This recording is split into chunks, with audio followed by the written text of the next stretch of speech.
আসসালামু আলাইকুম এভরিওয়ান, কেমন আছেন সবাই? আমিও ভালো আছি।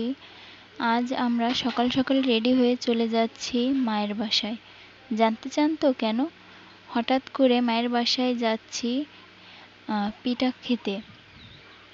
কে কে মায়ের হাতের পিঠা খেতে পছন্দ করেন অবশ্যই জানাবেন কমেন্ট করে।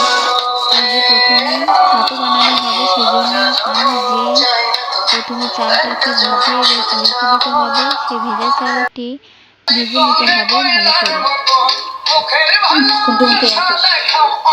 চালটা ভালো করে ভাজা হয়ে গেলে সেই চালটি গিলে নিয়ে গুঁড়ো করে নিতে হবে।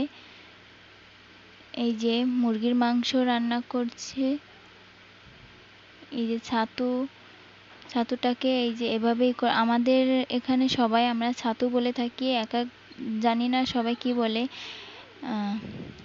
তারপরে এই যে পুলি পিঠাটা আমার সব থেকে ফেভারিট একটা পিঠা। আর এই যে ছাতুর মেন লুক। তারপরে বানানো হয়েছিল তালের বড়া, এটাকে আমরা তালের বড়া বলে থাকি। আর এই যে পুলি পিঠাটা।